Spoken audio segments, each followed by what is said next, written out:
Bonjour les amis, bonjour chers frères et sœurs. Est-ce qu'il y a des secrets qu'il faut garder pendant les fiançailles?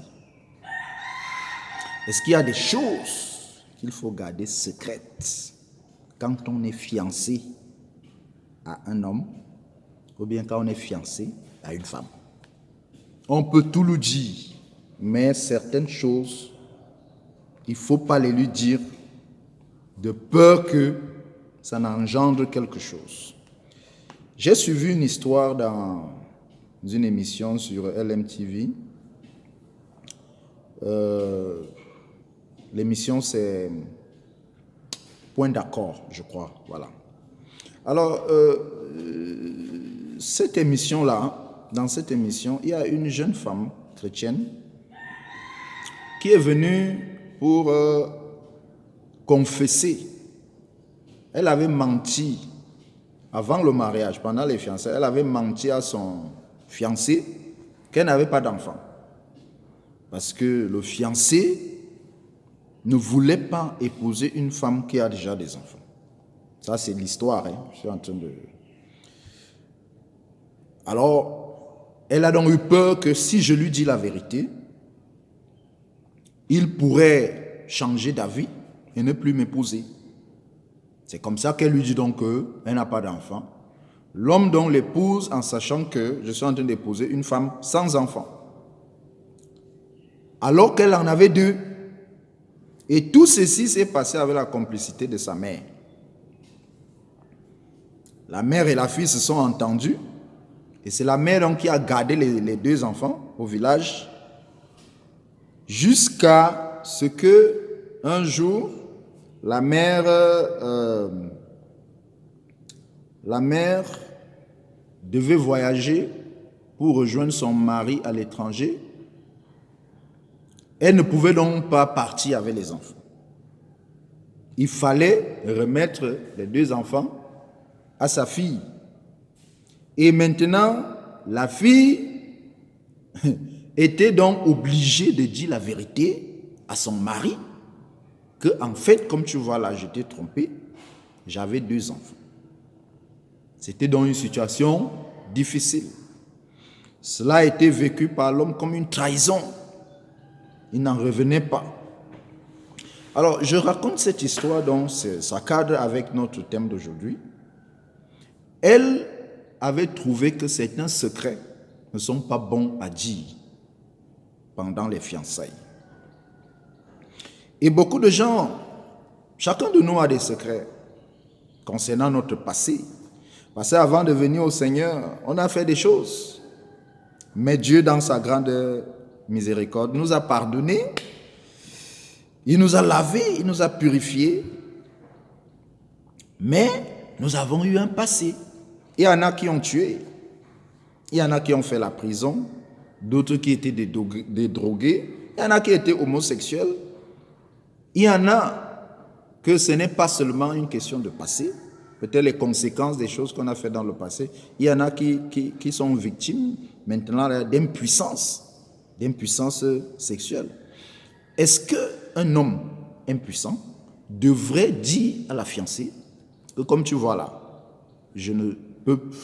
ça ne donne pas? Ou alors, est-ce que c'est un secret à ne pas avouer? Et justement, il y a des couples comme ça où l'homme, connaissant son impuissance, ne l'a pas dit à la fille et c'est après le mariage que la femme découvre. Si vous êtes dans ce genre de cette femme, comment est-ce que vous allez réagir? Si vous êtes ce genre de, c'est-à-dire le frère là qui a découvert par la suite que sa femme avait deux enfants, comment est-ce que vous allez réagir?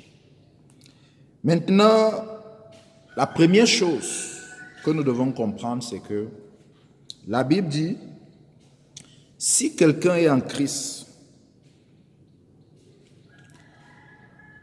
il est une nouvelle créature. Les choses anciennes sont passées, toutes choses sont devenues nouvelles.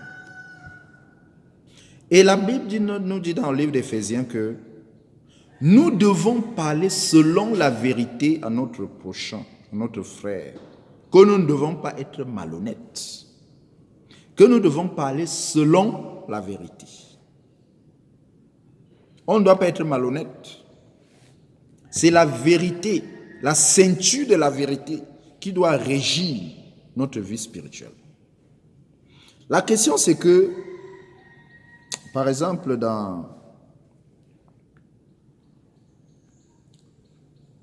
première question à se poser, parce que si mon conjoint m'avait caché des choses pareilles, ou des choses pires que celles-ci, que celles que moi je veux lui cacher, si c'est que, c'est le fiancé qui doit se poser la question, si après notre mariage, je découvre aussi que mon fiancé ou ma fiancée m'a caché des choses pires que celles que moi je lui ai cachées,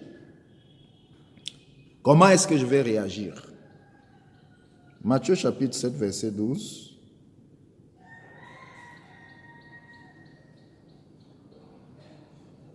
Tout ce que vous voulez que les hommes fassent pour vous, faites-le de même pour eux, car c'est la loi et les prophètes. Donc, avant de faire quelque chose à quelqu'un, il faudrait que, si on te fait la même chose, que ça ne te fasse pas du mal. Que tu ne trouves pas un problème à cela. C'est la première chose. Si tu as l'intention de cacher des choses à ton conjoint, ou alors, si tu t'es marié ayant caché des choses à ton conjoint, la question c'est, comment tu réussis à vivre avec ça? Est-ce que ta conscience est tranquille? Est-ce que tu n'es pas dérangé? Deuxième question à se poser, si on fait la même chose à ma fille ou à mon fils, comment est-ce que je vais réagir?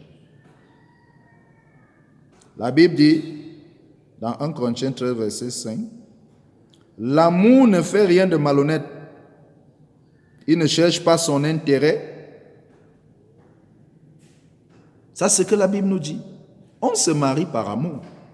Et si tu dis que tu aimes ton fiancé, tu ne peux pas être malhonnête envers lui ou envers elle. Non. Ça veut dire, et l'autre partie dit, l'amour ne cherche pas son intérêt. Donc si tu lui caches ça, juste parce que tu ne penses qu'à toi, et tu ne penses pas à ce que cela peut lui faire demain, quand il va découvrir ça, ça veut dire c'est l'égoïsme. Tu n'as pas pensé à lui, tu n'as pas pensé à elle, tu as seulement pensé à toi. Si donc on fait ça à ton fils, à ta fille, demain et après-demain, est-ce que tu seras content? Donc, il faut donc se mettre à la place de l'autre. Il faut comprendre le traumatisme et la déception que l'autre peut subir quand je lui fais ce genre de choses intentionnellement. Alléluia. L'amour ne fait rien de malhonnête. Tu ne peux pas entrer dans un mariage avec la malhonnêteté et tu penses que tu seras heureux dans ce mariage. Beaucoup de gens se sont mariés, ils ont caché leur passé, leur vie à leur conjoint.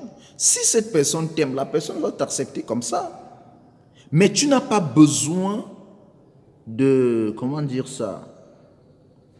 Tu n'as pas besoin de prendre cette personne en otage avec ton mensonge et de l'entraîner dans cette incertitude. Ce n'est pas juste, ce n'est pas bon et Dieu n'aime pas cela. Quatrièmement, ou alors troisièmement, je ne sais plus, ne pense jamais que tu vas gérer ce secret. Tu dis non, je vais lui cacher ça, je vais gérer. Non. C'est une bombe à retardement. Un jour ou l'autre, ça va revenir à la surface. Soit c'est quelqu'un qui va venir te trahir, soit toi-même tu seras coincé, tu seras dans une situation, ou alors tu seras tellement mal à l'aise sous le poids de la culpabilité, au point où tu n'auras pas d'autre choix que de dire la vérité. Et quand ton conjoint va apprendre la vérité, tu dois seulement assumer toutes les conséquences qui pourront aller avec. Parce que tu n'as pas la garantie de comment la personne va réagir en fonction de la gravité de la chose. Donc, quand tu as des choses qui concernent ton passé, il faut les présenter à Dieu et demande à Dieu de te donner un homme ou bien une femme qui va t'aimer malgré ce que tu as été. Alléluia. N'essaye pas d'entrer dans un foyer avec des secrets si graves, comme par exemple des enfants que tu as déjà, que tu ne veux pas déclarer. Il y a beaucoup d'autres choses. Et si tu es déjà dans le foyer maintenant, pendant que tu écoutes cette vidéo, et tu es sur le poids de la culpabilité, parce qu'il y a beaucoup de choses que tu as cachées à ton conjoint, il faut que tu pries le Seigneur et tu t'approches vers ton pasteur pour lui demander la sagesse et le conseil. Qu'est-ce que tu dois faire? Doit-on garder certains secrets pendant les fiançailles? C'était donc le thème que nous avons essayé de partager aujourd'hui. Avec la grâce de Dieu, j'espère que cela t'a édifié. Si c'est le cas, partage avec quelqu'un. Partage avec quelqu'un. Certainement aussi la personne ça peut l'aider. Voilà. Pasteur Yves Chali Godia. Nous prions. Notre Dieu et notre Père, tu sais à qui tu veux t'adresser dans cette vidéo. Je prie, Père Céleste, que tu aides tous ceux-là qui peut-être pensaient qu'il y a des choses qu'il ne faut pas dire, que tu les aides à prendre conscience, Seigneur, de dire la vérité. Je prie aussi pour tous ceux qui sont déjà dans les foyers maintenant, qui ont caché beaucoup de choses à leurs conjoints, donne-leur la sagesse. Aide-les, Seigneur, à gérer ça, à dire la vérité et aide leurs conjoints à accepter cette vérité. Au nom de Jésus-Christ. Amen. À la prochaine.